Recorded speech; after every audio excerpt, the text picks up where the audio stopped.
저희 집안은 학벌이 굉장히 좋은 집안입니다. 그러니까 저희 집에서 학벌은 제가 제일 안 좋아요.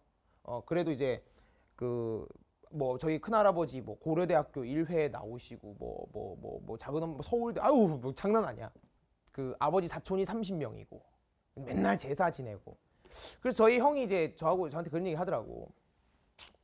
야, 엄마가 저희 어머니가 이씨 집안의 여잔데 엄마가 이씨 집안의 여잔데 심가 집안에 와서 왜 이런 고생을 해야 되느냐. 왜 남의 집 조상을 위해서 제사상 차리고 해야 되냐 이거지. 이건 아닌 것 같다.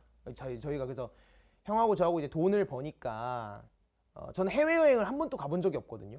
엄마 아빠를 모시고 해외여행을 한번 갔다 오자. 설날에 제사 지내지 말고. 그래서 해외여행 가서 엄마 이제 고생 그만 시키고 우리도 이제 우리 가족끼리 이렇게 여행 다니자. 그게 돌아가신 할아버지 할머니한테도 좋을 것이다. 이렇게 해서 이제 잘 얘기를 하고 들어왔어요. 근데 이제 아시겠지만 우리 수업 들으셨던 분들 이제 아침에 일어났는데 이제 아버지가 병풍을 치고 있는 겁니다. 제사를 지내기 위해서. 저희 형이 이제 화가 난 거죠. 그래서 화가 나서 아버지하고 대판 싸운 겁니다. 저는 이제 보고만 있고 그래서 이제 아버지하고 의견 조율이 물론 저희 형도 잘못한 게 맞고 너무 급했으니까 아버지는 뭐 70년을 그렇게 살아오셨는데 그게 어떻게 한 번에 바뀌겠어요. 천천히 바뀌어나가야 되는데 저희 형도 이제 순간 화가 난 거지. 그래서 대판 싸우고 이제 형은 서울로 가고 아버지는 막 씩씩대면서 막 호적에서 파내겠다 뭐 이런 얘기까지 하시고 제가 중간에서 엄마하고 이제 형수님하고 막 중재 서고 막 했던 기억이 나요. 시간이 좀 지나서 이제 화해했습니다. 저희 형하고 뭐 가족들이라는 게 뭐 항상 이제 행복할 수만은 없잖아요. 싸우기도 하는 건데 저희 형이 이제 아버지한테 편지를 보냈어요. 저는 몰랐는데 어머니가 이제 얘기를 해주시더라고요. 17장 정도 되는 편지였습니다. 제가 그 편지를 읽고 좀 많은 생각을 하게 됐는데 여러분들한테도 저희 형이 아버지께 보낸 그 편지를 공유해 드리고 싶어서 좀 가져와 봤습니다. 지금 보여드리는 이 편지는 제가 저희 형에게 사전 동의를 구하지 않고 그냥 가져온 겁니다. 아마 저희 형이 이 유튜브를 보면 아마 지금 식사하시다가 숟가락 떨어뜨리실 거예요. 뭐 하는 거냐. 근데 제가 왜 이걸 가져왔냐면 또 이게 N수생들 이야기하고 무슨 관계가 있느냐 그거를 뒤에서 제가 좀 설명드리려고 합니다. 이게 이제 어머니가 그 아버지한테 편지가 바로 간 거를 이제 몰래 찍어가지고 저한테 카톡으로 보낸 거거든요. 그래서 약간 글씨가 약간 좀 이게 휘어 있는 건 좀 이해해 주십시오. 아버지께 올리는 편지. 아버지, 뭐 큰아들입니다. 이렇게 편지를 드리는 것도 오랜만이네요. 추석이 끝난 지 2주가 다 되어갑니다. 무슨 말씀을 드려야 할지를 꽤 오랫동안 고민해 왔습니다. 직접 손편지를 쓰고 싶었지만 드리고 싶은 말씀도 많고 혹시나 읽으시다가 잘못 읽으시는 구절이 있을까봐 직접 프린트해서 편지를 띄웁니다. 조부모님이 지켜보시는 이게 돌아가신 이제 할아버지 할머니죠. 지켜보시는 차례상 앞에서 많은 불효를 저질렀음을 알고 있습니다. 의도가 어찌되었든 조부모님과 아버지 그리고 어머니에게 많은 상처를 드렸습니다. 잘 보세요. 지금부터. 명절은 언제나 저에게 긴장이 연속이었던 것으로 기억됩니다. 사촌들에 비해 제 학교 성적은 처참할 정도로 초라했습니다. 저희 지역에서 가장 잘 나가는 자사고나 특목고를 갈 수 있는 능력도 안 되었습니다. 유일하게 영어 발음 하나 좋다는 이유로 상도 받고 했지만 장손이라는 그 무게감과 함께 언제나 비교가 따라붙었습니다. 얘는 이런데 넌 왜 그러냐. 결국 대학마저도 재수를 하고 말았죠. 아버지 어머니의 기대감이 얼마나 큰지를 잘 알고 있었습니다. 그래도 김제동을 꿈꾸면서 레크레이션 강사라는 꿈도 꿔보기도 했습니다. 전라남도에 있는 우석대학교 레크레이션 학과를 가려고 했지만 아버지께서 화를 무진장 내셨던 기억이 납니다. 무조건 서울로 가야 한다는 이유였습니다. 이게 남의 집 얘기가 아니지? 아마 이 영상을 보고 계신 분들 중에도 이런 집안이 있을 거예요.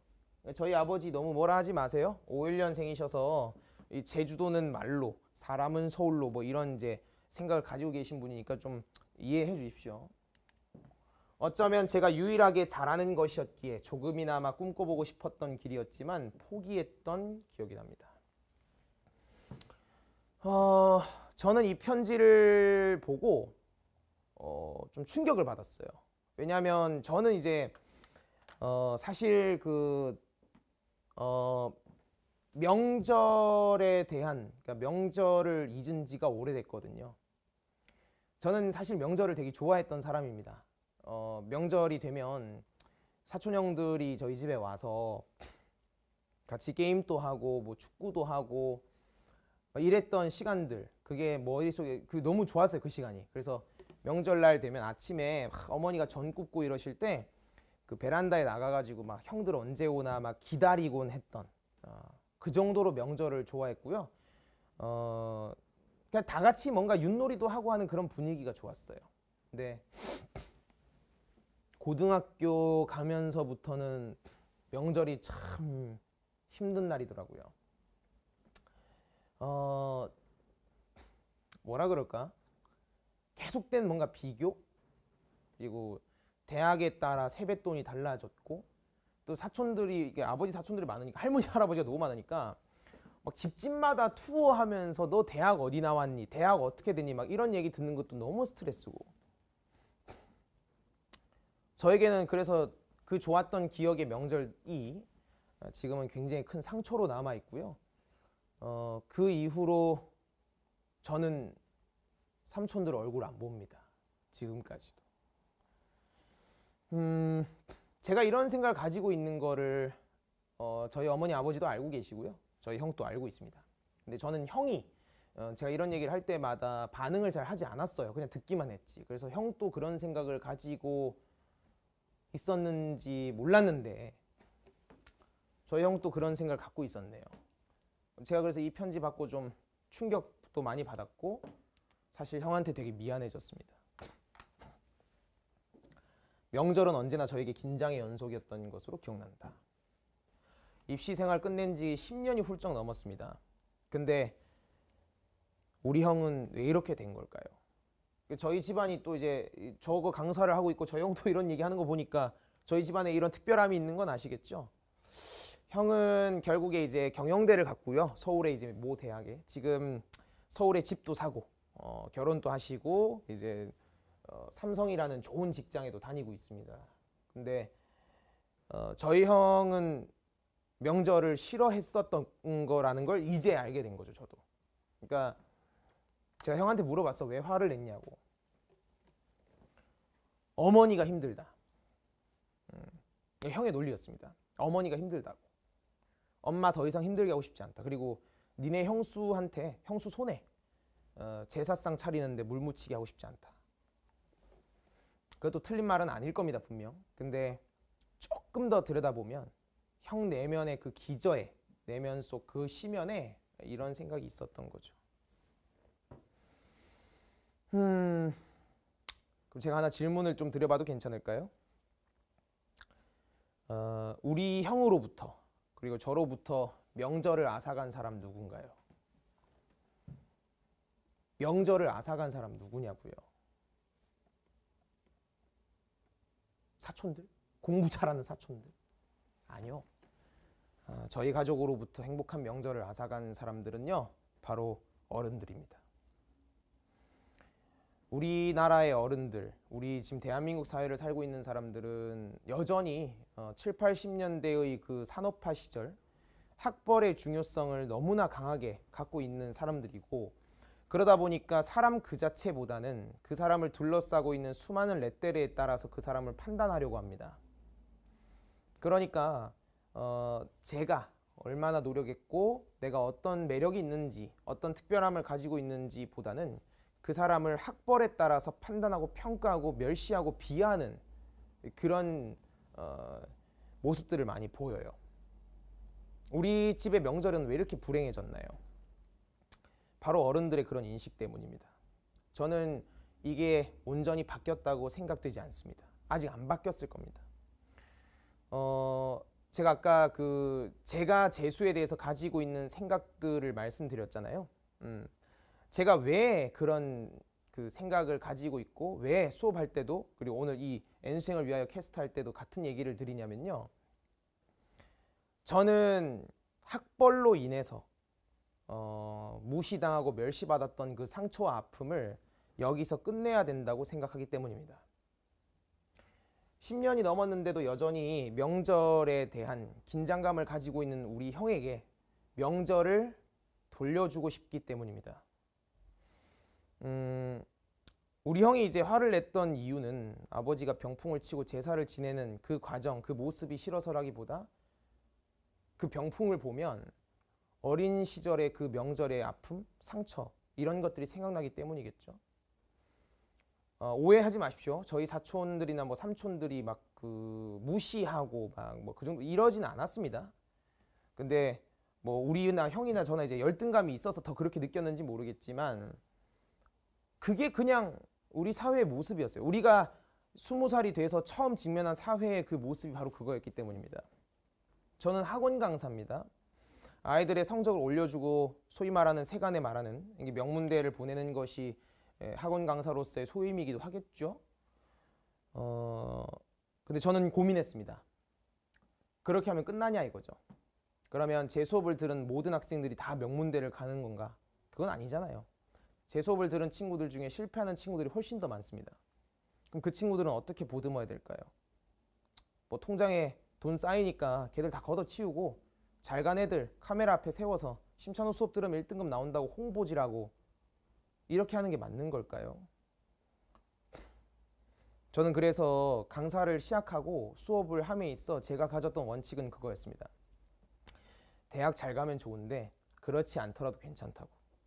그래서 제가 수업할 때 뭐 적중시키고 문제 푸는 법 이런 것도 물론 문제 잘 푸는 법도 가르치겠지만 더 가르치고 싶은 것은 우리가 잊고 있었던 글 읽는 방법, 우리가 잊고 있었던 문학에 대한 감상 이런 것들을 다시 회복시켜주는 게 우선이라고 생각했어요. 그러면 그 학생은 자연스럽게 자존이 올라갈 것이고 그에 따라 대학을 잘 못 가더라도 작품을 읽고 글을 읽음으로써 성찰하는 힘이 생긴 수험생이 자신의 내면을 바라보고 그 속에서 그 과정 속에서 자신의 특별함을 발견할 수 있도록 만드는 것이 제 수업의 원칙이었습니다. 그래서 제가 나는 대학을 잘 못 갔어. 난 삼수에서 명지대밖에 못 갔으니까 니네들은 나와 다르게 더 잘 가서 나와 같은 어린 시절을 보내지 않기를, 명문대 가서 더 잘 나가기를 이런 식으로 수업하지 않았습니다. 그러니까 그런 식으로 얘기하지 않았어요.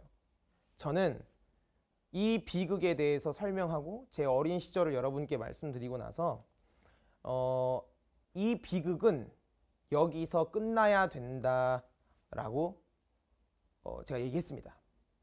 여러분들의 자녀가 한 10년, 20년 뒤겠죠? 10년 좀 빠르고 저는 이제 10년 있고 여러분 20년쯤 될 텐데 자녀가 이제 입시를 하게 되는 그 순간에 그날이 왔을 때는 여러분들과 같은 그런 비극 아무 목적 없이 그냥 공부해서 대학을 가야 뭔가 성공할 수 있다는 그런 세상은 분명 아니어야 합니다.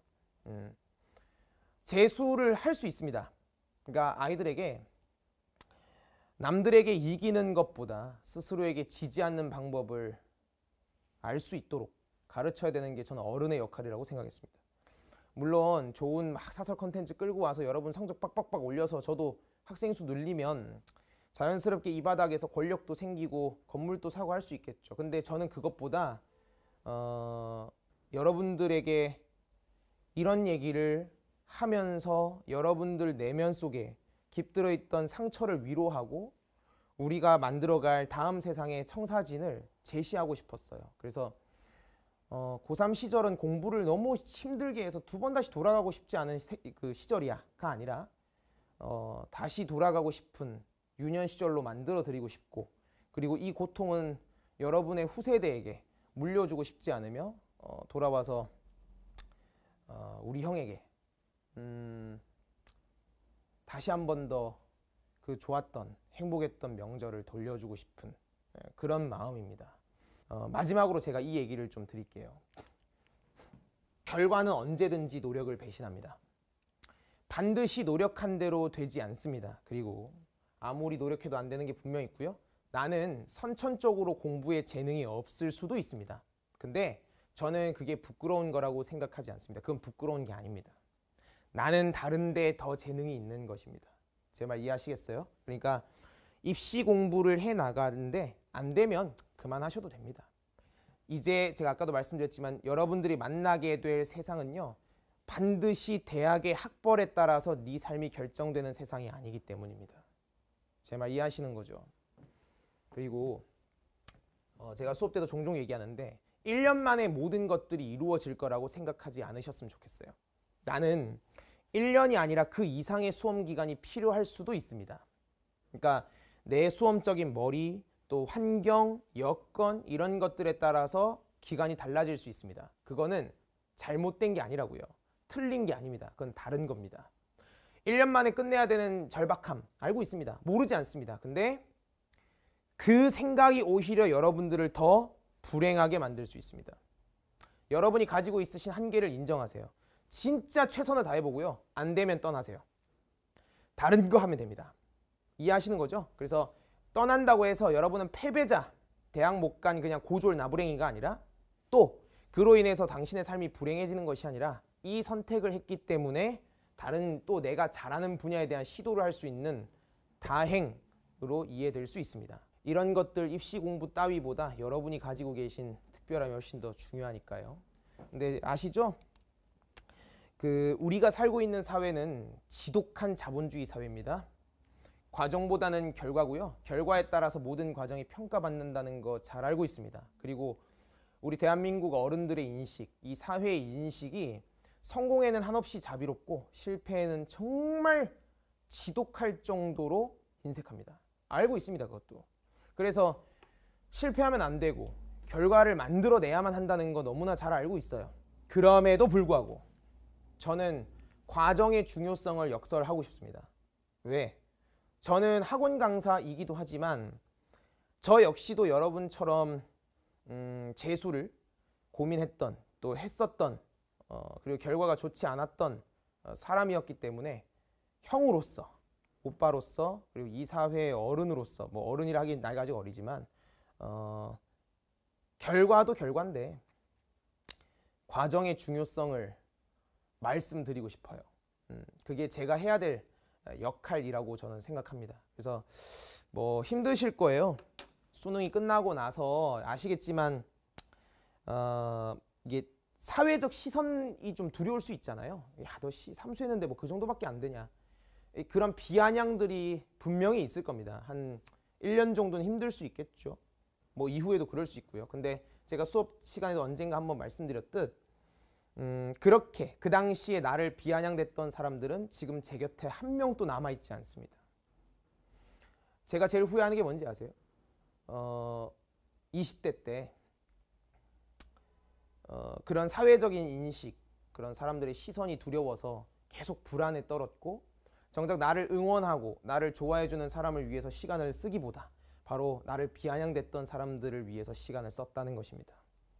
후회됩니다. 그 딱 한 가지가. 지금 남아있지 않아요. 아무도. 지금은 저를 좋아하는 사람, 저를 응원하는 사람들이 훨씬 더 많아요. 그때 저를 비아냥댔던 사람들은 정말 소리 소문 없이 사라지더라고요. 그러니까 수능 망했을 때 나를 비아냥대기 위해서 준비하고 있는 사람들을 향해서 너의 그 고귀한 시선을 두지 마시고요. 너를 응원하고 위로하는 그런 사람들을 위해서 시간을 더 쓰고 그 사람들을 보고 달리세요. 우리 부모님도 그렇고 나를 좋아해 주는 사람들은 내가 1등급을 받든 9등급을 받든 나를 좋아해 주는 사람들입니다. 이해하시는 거죠? 그래서 우리는 틀린 게 아니고 다른 거예요. 우리는 각자가 돌고 있는 궤도가 있습니다. 그 궤도를 놓치지 말아주세요. 재수하고 입시하는 기간이 길어지면 친구들도 다 떠나고 내 젊은 20대 시절도 다 떠나는 거 아니냐? 그렇지 않습니다. 다 돌아옵니다. 돌아오지 않는 것들은요, 애초부터 돌아오지 않을, 아니면 뭐야? 떠나갈 것들이었어요. 그리고 친구가 너를 비아냥댄다고 그 친구는 친구가 아닙니다. 이해하시죠? 모든 게 떠날 거라고 걱정했지만 결국 다 돌아오더라고요. 자, 긴 시간 이 보잘것없는 제 얘기 들어주신다고 감사드리고요. 우리들은 앞으로 더 잘 될 겁니다. 아직 젊으니까요. 이해하셨죠? 그래서 여러분 마음속에 그 메마른 겨울 속에서 풍성한 여름을 발견하시기를 진심으로 기원하겠습니다. 건투를 빌겠습니다. 고맙습니다.